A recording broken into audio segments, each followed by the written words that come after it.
Hello champions, I hope you guys are doing good and preparing for your IELTS exam. So here we are with the new cue card. जैसे कि आप लोगों को पता ही होगा कि अभी IELTS स्पीकिंग के लिए नया लिस्ट इंट्रोड्यूस हो चुका है.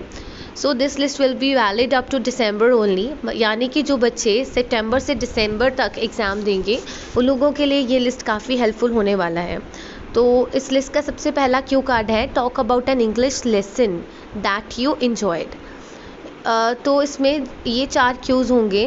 What was taught in lesson, when did you take the class, where it was, what did the teacher do that made you enjoy it.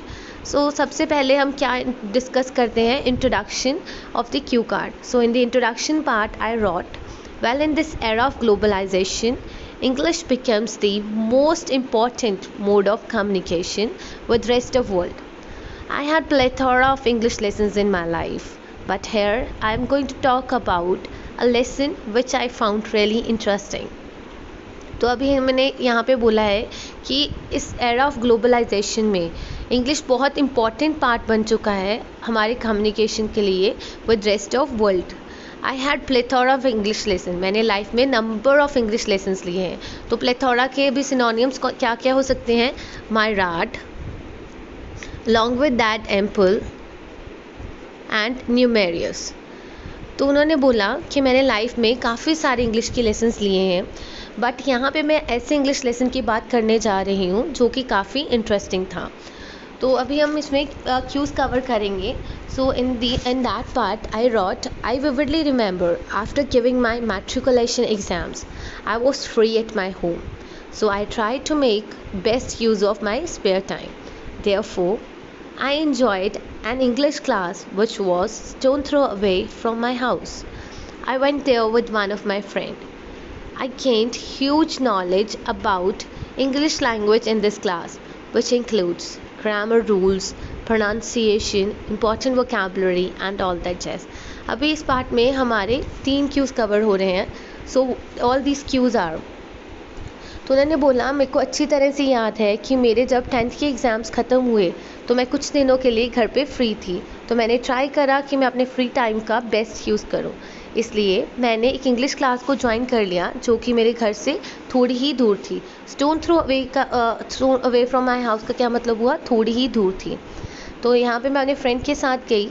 तो यहाँ पे मैंने काफ़ी नॉलेज गेन करा अबाउट इंग्लिश सब्जेक्ट, जिसमें क्या क्या चीज़ें इंक्लूडेड थी, grammar rules, pronunciation, important vocabulary and all that jazz.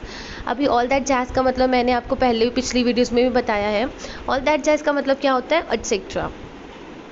सो उन्होंने अभी 3 क्यूज़ कवर हो गए कि ये वाला class what was taught in class, क्या टॉट करा था उन्होंने, grammar rules, pronunciation and all that jazz, है ना. When did you take the class, जब मैंने अपनी 10th कंप्लीट करी. Where it was stone through away from my house. तो ये 3 क्यूज़ तो हमारे कवर हो चुके हैं. अभी हमारा लास्ट क्यू रह गया जो था what did the teacher do that made you enjoy this lesson. Teacher ने ऐसा क्या करा कि जिसकी वजह से आपको लेक्चर इंटरेस्टिंग लगा. Well, I enjoyed this class because teacher did so many things beyond the conventional domain. Firstly she divided the class in 2 teams and held small competition which inoculates team spirit, sense of competition among all of us. Along with this, our class teacher taught us 5 vocabulary words every day. And trust me, those words helped me a lot in my IELTS preparation also.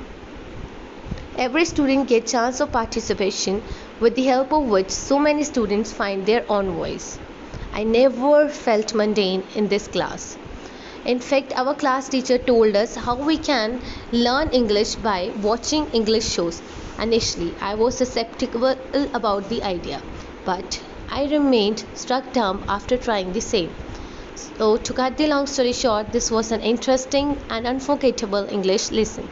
तो अभी इसमें हमने क्या लिखा, मैंने इस class को इसलिए एंजॉय करा क्योंकि क्लास टीचर ने ट्रेडिशनल मेथड से हट के नए मेथड्स ट्राई करे कि हमें इंग्लिश सिखाने के लिए. हमारी क्लास टीचर ने हमारी क्लास को 2 टीम्स में डिवाइड कर दिया था और हम लोगों में छोटे छोटे कॉम्पिटिशन हेल्ड करवाती थी, जिसकी वजह से हमने सिर्फ इंग्लिश ही नहीं सीखा, हम लोगों में team spirit, sense of competition भी इनॉकुलेट हो गई. आफ्टर दैट हमारी टीचर हर रोज़ हमें 5 इंग्लिश की वोकैबुलरी वर्ड सिखाती थी, जो कि मेरी इनफेक्ट मेरी इंग्लिश की आइल्स के प्रिपरेशन में काफ़ी हेल्पफुल हुई। हर एक स्टूडेंट को क्लास में चांस मिलता था पार्टिसिपेशन के लिए, जिसकी वजह से बहुत स्टूडेंट्स ने कॉन्फिडेंस इन्हांस हुआ काफ़ी स्टूडेंट्स में। तो फाइंड माई ऑन वॉइस या फाइंड देयर ऑन वॉइस का क्या मतलब हो गया? कॉन्फिडेंस इन्हांस होना। So that is called find their own voice. ठीक है। आई नेवर फेल्ट मंडेन, मैंने कभी भी क्लास में बोर्ड नहीं फील करा। ठीक है। सिर्फ यही ही नहीं, हमारी क्लास टीचर ने हमें बताया कि कैसे हम लोग मूवीज़ या टीवी में इंग्लिश शोज़ देखते हुए भी इंग्लिश को लर्न कर सकते हैं। इनिशियली मैं इस चीज़ को लेके काफ़ी डाउटफुल थी, बट मैं काफ़ी हैरान रह गई जब मैंने इस चीज़ को ट्राई करा, which was very helpful for me. So to cut the long story short, ये एक interesting and unforgettable English class थी। तो लास्ट हम वैसे ही कर रहे हैं कंक्लूड करके कि लंबी स्टोरी को छोटा करते हुए कि यही एक इंटरेस्टिंग या इंजॉयबल या अनफॉरगेटेबल इंग्लिश क्लास थी। ठीक है। आपको इसमें काफ़ी सारे वर्ड्स मिलेंगे वोकैबुलरी के, जिनको मैंने अंडरलाइन करा है। अलॉन्ग विद दैट आपको इडियम्स भी मिलेंगे। Please try to note down those words and idioms in your notebook, which will be very helpful in the upcoming cue cards also. So thanks a lot. If you enjoy the video, please like and subscribe as well as share the video. Thanks a lot.